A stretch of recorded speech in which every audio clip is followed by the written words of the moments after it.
2 weeks ago, career prosecutors in my office, along with the FBI, caused the arrest of an individual by the name of Reza Zarrab, who was a Turkish national of Iranian origin. And he was arrested on charges of evading sanctions against Iran and money laundering. He was arrested while he was coming to vacation in Florida. For reasons that are too complicated and detailed to explain, he was a person of some interest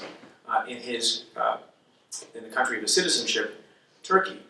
And unbeknownst to me, and of some surprise to me, that got a lot of attention because he'd been arrested at some point earlier in Turkey. Has no bearing on our case, but arrested at some point in Turkey earlier, and those charges were dropped.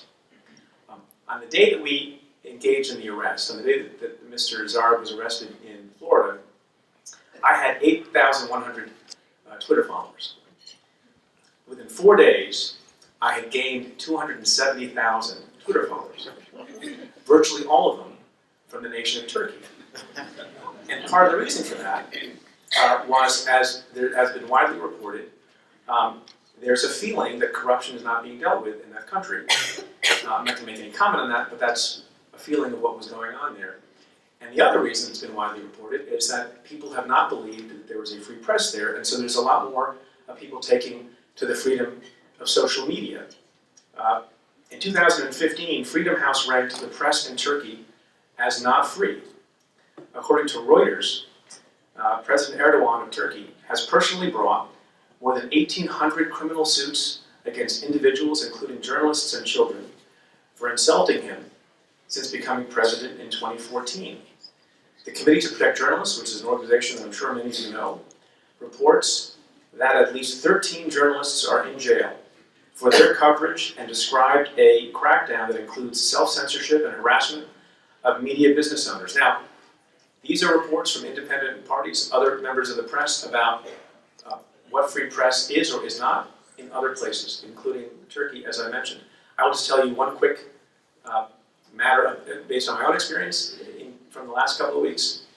I apparently, and it's hard because I don't understand Turkish very well yet, I've been featured on the cover of newspapers in Turkey with the suggestion that the reason I have brought the case, Preet Bharara, hailing from Punjab, India, grew up in New Jersey, U.S. attorney in Manhattan, because I had been bribed by pro-Turkish government figures who hoped to overthrow the government in Turkey to the tune of $2.5 million.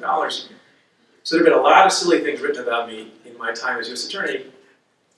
I can confirm for all of you that that's the silliest. When I tweeted about this very event, for example, coming to speak to the New York Press Association, I tweeted out simply, it's an honor to come speak to all of you, and I included a quote from Albert Camus, which is as follows, quote, "A free press can, of course, be good or bad, but most certainly, without freedom, the press will never be anything but bad," close quote.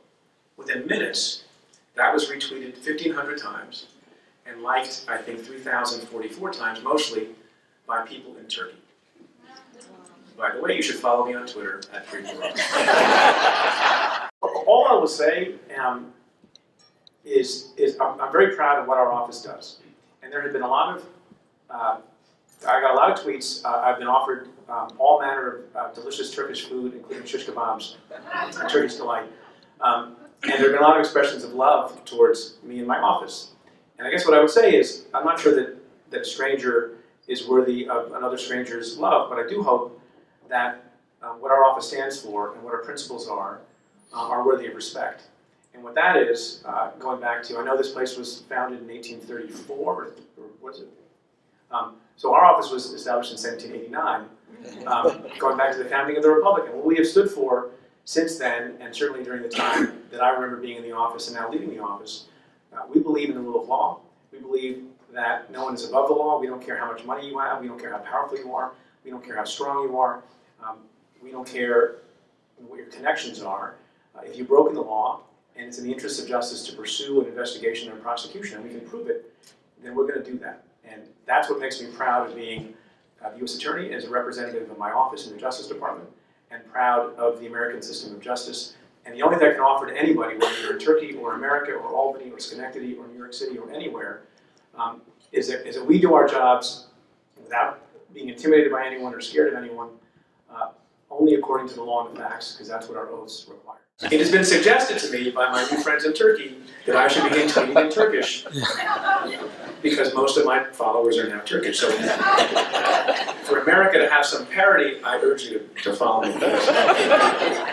Of course, the power of the press is perhaps in no sharper belief, and the power of press collaboration has never been on sharper display than just this week with the release of the so-called Panama Papers.